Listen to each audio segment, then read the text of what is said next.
ನಮಸ್ಕಾರ ಸ್ನೇಹಿತರೆ. ಇವತ್ತು ನಾನು ಹೇಳೋ ಕತೆ ಗಂಡ ಹೆಂಡತಿಯ ಕತೆ. ಈ ಕತೆ ಕೇಳಿದ ಮೇಲೆ ಬಹುಶಃ ಕೆಲವರು ತಮ್ಮ ತಪ್ಪನ್ನು ಅರಿತುಕೊಳ್ಳಬಹುದು, ಮತ್ತೆ ಕೆಲವರಿಗೆ ತಮ್ಮ ಜೀವನವೇ ನೆನಪಾಗಬಹುದು. ಗಂಡ ಹೆಂಡತಿ ಅಂದರೆ ಕೇವಲ ಒಂದೇ ಮನೆಯಲ್ಲಿ ಇರೋ ಇಬ್ಬರು ಅಲ್ಲ, ಒಬ್ಬರ ಸುಖ ದುಃಖವನ್ನು ಇನ್ನೊಬ್ಬರು ಹಂಚಿಕೊಳ್ಳೋ ಎರಡು ಮನಸ್ಸುಗಳು. ಆದರೆ ಕೆಲವೊಮ್ಮೆ ಒಂದು ಚಿಕ್ಕ ಮಾತು, ಒಂದು ಚಿಕ್ಕ ಅನುಮಾನ ಅಥವಾ ಒಂದು ಚಿಕ್ಕ ನಿರ್ಲಕ್ಷ್ಯ ವರ್ಷಗಳ ಪ್ರೀತಿಯನ್ನೇ ದೂರ ಮಾಡಿಬಿಡುತ್ತದೆ. ಬನ್ನಿ ಹಾಗಾದರೆ ಕತೆ ಶುರು ಮಾಡೋಣ. ಬೆಂಗಳೂರಿನ ಒಂದು ಸಣ್ಣ ಬಾಡಿಗೆ ಮನೆಯಲ್ಲಿ ಅರುಣ್ ಮತ್ತು ಕಾವ್ಯ ಅನ್ನೋ ದಂಪತಿ ವಾಸ ಮಾಡ್ತಾ ಇದ್ರು. ಮದುವೆ ಆಗಿ 5 ವರ್ಷ ಆಗಿತ್ತು.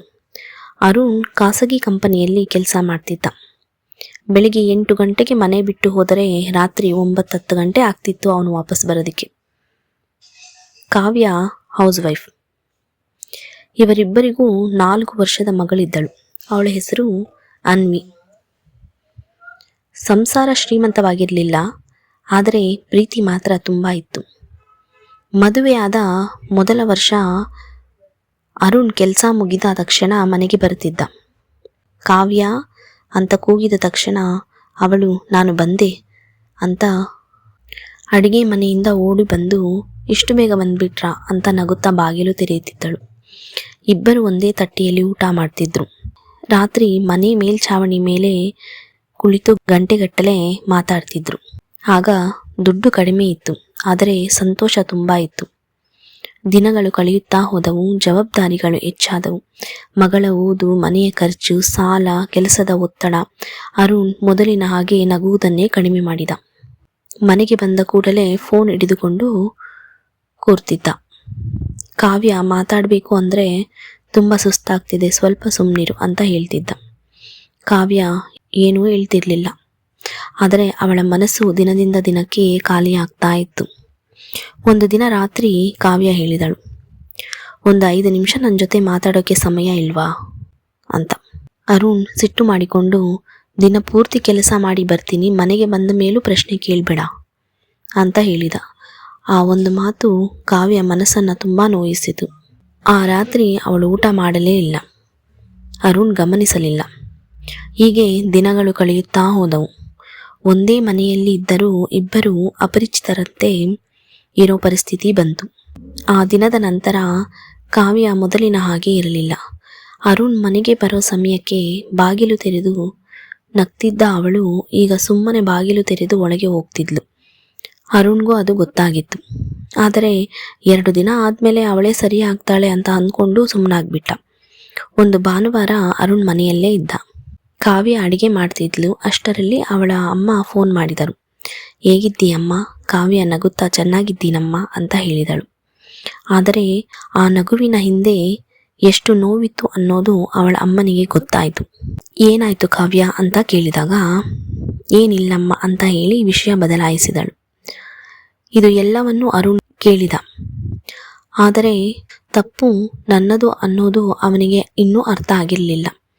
ಒಂದು ದಿನ ಕಾವ್ಯಗೆ ತುಂಬ ಜ್ವರ ಬಂತು. ದೇಹ ಎದ್ದು ಕೂಡೋ ಶಕ್ತಿಯೂ ಇರಲಿಲ್ಲ. ಆದರೂ ಮಗಳನ್ನು ಶಾಲೆಗೆ ಕಳುಹಿಸಿ ಅರುಣ್ಗೆ ಟಿಫನ್ ಮಾಡಿಕೊಟ್ಟಳು. ಅರುಣ್ಗೆ ಅವಳ ಮುಖ ನೋಡಿದರೆ ಸುಸ್ತಾದಾಗೆ ಕಾಣಿಸಿತು. ಏನಾಯಿತು ಅಂತ ಕೇಳಿದ. ಕಾವ್ಯ ಸ್ವಲ್ಪ ಜ್ವರ ಅಂತ ಹೇಳಿದಳು. ಅರುಣ್ ಟ್ಯಾಬ್ಲೆಟ್ ತಗೊಂಡು ಮಲಗು ಅಂತ ಹೇಳಿ ಕೆಲಸಕ್ಕೆ ಹೊರಟ. ಆ ದಿನ ಸಂಜೆ ಅರುಣ್ಗೆ ಪಕ್ಕದ ಮನೆಯ ಅಕ್ಕ ಫೋನ್ ಮಾಡಿದಳು. ಅಣ್ಣ ಬೇಗ ಬನ್ನಿ, ಕಾವ್ಯ ಅಕ್ಕ ಬಿದ್ದು ಹೋಗಿದ್ದಾಳೆ. ಅರುಣ್ ಕೈಯಲ್ಲಿದ್ದ ಫೋನು ನಡುಗಿತು. ಅವನು ಓಡೋಡಿ ಮನೆಗೆ ಬಂದ. ಕಾವ್ಯನನ್ನು ಆಸ್ಪತ್ರೆಗೆ ಸೇರಿಸಿದ್ದರು. ಡಾಕ್ಟರ್ ಹೊರಗೆ ಬಂದು ಹೇಳಿದರು, ಹೆದರೋದೇನಿಲ್ಲ, ಆದರೆ ಇವರು ತುಂಬ ದಿನಗಳಿಂದ ಸರಿಯಾಗಿ ಊಟ ಮಾಡ್ತಿಲ್ಲ, ವಿಶ್ರಾಂತಿಯೂ ಇಲ್ಲ, ದೇಹ ತುಂಬ ದುರ್ಬಲ ಆಗಿದೆ. ಆ ಮಾತು ಕೇಳಿದಾಗ ಅರುಣ್ ಮೊದಲ ಬಾರಿ ತನ್ನ ಹೆಂಡತಿಯ ಕಷ್ಟ ಅರ್ಥ ಆಯಿತು. ಆಸ್ಪತ್ರೆಯ ಬೆಡ್ ಮೇಲೆ ಮಲಗಿದ್ದ ಕಾವ್ಯ ಅರುಣ್ ಬಗ್ಗೆನೇ ಕೇಳಿದಳು. ಅವರು ಊಟ ಮಾಡಿದ್ರಾ? ಡಾಕ್ಟರ್ ನಗುತ್ತಾ, ನೀವೇ ಆಸ್ಪತ್ರೆಯಲ್ಲಿದ್ದೀರಾ, ನಿಮಗೆ ಅವರ ಚಿಂತೆ ಅಂದರು. ಅರುಣ್ಗೆ ಕಣ್ಣಲ್ಲಿ ನೀರು ಬಂತು. ಅವನು ಯೋಚಿಸಿದ, ನಾನು ಇಷ್ಟು ದಿನ ಏನು ಮಾಡ್ತಿದ್ದೆ? ನನಗಾಗಿ ಬದುಕಿದ ಹೆಂಗಸಿಗೆ ದಿನಕ್ಕೆ 10 ನಿಮಿಷ ಕೂಡ ಕೊಡಲಿಲ್ಲ. ಅವನು ನಿಧಾನವಾಗಿ ಕಾವ್ಯನ ಕೈ ಹಿಡಿದ. ಕಾವ್ಯ ಅವಳು ಕಣ್ಣು ತೆರೆದಳು. ಕ್ಷಮಿಸು ಅಂತ ಒಂದೇ ಮಾತು ಹೇಳಿದ.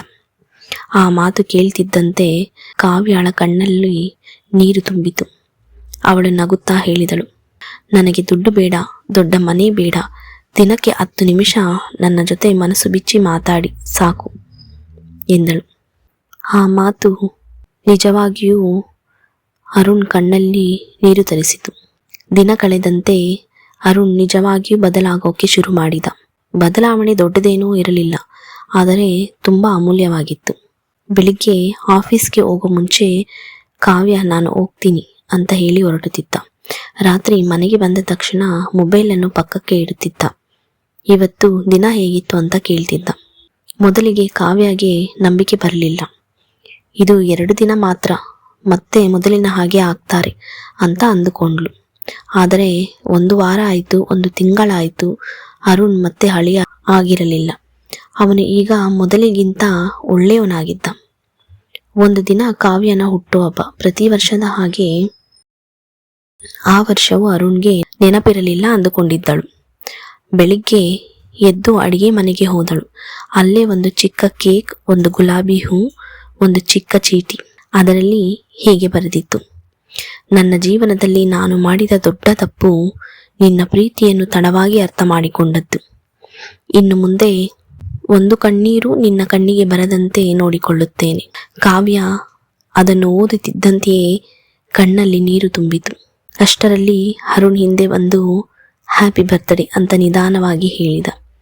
ಅಷ್ಟರಲ್ಲಿ ಅವರ ಮಗಳು ಅನ್ವಿ ಓಡಿ ಬಂದು ಅಪ್ಪ ಅಮ್ಮ ಯಾಕೆ ಅಳ್ತಿದ್ದಾರೆ ಅಂತ ಕೇಳಿದಳು. ಅರುಣ್ ನಗುತ್ತಾ ಹೇಳಿದ, ಇದು ದುಃಖದ ಕಣ್ಣೀರಲ್ಲ, ಸಂತೋಷದ ಕಣ್ಣೀರು ಮಗಳೇ ಎಂದು. ಆ ದಿನ ಮನೆಯಲ್ಲಿ ದುಡ್ಡು ತುಂಬ ಇರಲಿಲ್ಲ, ದೊಡ್ಡ ಕಾರು ಕೂಡ ಇರಲಿಲ್ಲ. ಆದರೆ ನಗು ಮತ್ತೆ ಬಂತು. ಒಟ್ಟಿಗೆ ಊಟ ಮಾಡೋದು ಶುರುವಾಯಿತು. ಭಾನುವಾರ ಹೊರಗೆ ಹೋಗೋದು ಶುರುವಾಯಿತು. ಚಿಕ್ಕ ಚಿಕ್ಕ ಕ್ಷಣಗಳನ್ನು ಬದುಕೋದು ಕಲಿತರು. ಹೀಗೆ ಒಂದು ದಿನ ಅನ್ವಿಯ ಶಾಲೆಯಲ್ಲಿ ಟೀಚರ್ ಕೇಳಿದರು, ನಿಮ್ಮ ಮನೆಯಲ್ಲಿ ನಿಮಗೆ ತುಂಬ ಇಷ್ಟವಾದವರು ಯಾರು? ಅನ್ವಿ ಎದ್ದು ಹೇಳಿದರು, ನನ್ನ ಅಪ್ಪ ಮತ್ತು ಅಮ್ಮ. ಯಾಕೆಂದರೆ ಇವರು ಈಗ ಯಾವಾಗಲೂ ಜೊತೆಯಾಗಿ ನಗ್ತಾರೆ. ಆ ಮಾತು ಕೇಳಿ ಅರುಣ್ ಮತ್ತು ಕಾವ್ಯ ಒಬ್ಬರನ್ನೊಬ್ಬರು ನೋಡಿಕೊಂಡು ನಕ್ಕರು. ಸ್ನೇಹಿತರೆ, ಪ್ರತಿ ಹೆಂಡತಿಗೂ ದುಬಾರಿ ಉಡುಗೊರೆ ಬೇಕಾಗಿಲ್ಲ, ಅವಳ ಮಾತು ಕೇಳೋಕೆ ಒಬ್ಬ ಗಂಡ ಬೇಕು. ಪ್ರತಿ ಗಂಡಿಗೂ ದೊಡ್ಡ ದೊಡ್ಡ ಹೊಗಳಿಕೆ ಬೇಕಿಲ್ಲ, ಅವನ ಕಷ್ಟವನ್ನು ಅರ್ಥ ಮಾಡಿಕೊಳ್ಳೋ ಒಬ್ಬ ಹೆಂಡತಿ ಬೇಕು. ಸಂಸಾರ ಅನ್ನೋದು ಪ್ರೀತಿಯಿಂದ ನಿಲ್ಲುತ್ತೆ, ಅಹಂಕಾರದಿಂದ ಅಲ್ಲ. ನೀವು ಒಬ್ಬರನ್ನೊಬ್ಬರು ಪ್ರೀತಿಸುತ್ತಿದ್ದರೆ ಅದನ್ನು ಹೇಳಿ. ಕ್ಷಮೆ ಕೇಳಬೇಕಾದರೆ ತಡ ಮಾಡಬೇಡಿ, ಯಾಕೆಂದರೆ ಕಳೆದು ಹೋದ ಸಮಯ ಮತ್ತೆ ಸಿಗಬಹುದು ಅನ್ನೋ ಭರವಸೆ ಯಾರಿಗೂ ಇರಲ್ಲ. ಗಂಡ ಹೆಂಡತಿ ಒಬ್ಬರಿನ್ನೊಬ್ಬರು ಗೆಲ್ಲಬೇಕಾದವರಲ್ಲ, ಜೀವನವನ್ನು ಒಟ್ಟಾಗಿ ಗೆಲ್ಲಬೇಕು. ಇನ್ನು ಒಬ್ಬರನ್ನೊಬ್ಬರು ಪ್ರೀತಿಸುತ್ತಿದ್ದರೆ ಅದನ್ನು ಹೇಳಿ. ಈ ಕತೆ ನಿಮಗೆ ಇಷ್ಟ ಆದರೆ ಲೈಕ್ ಮಾಡಿ.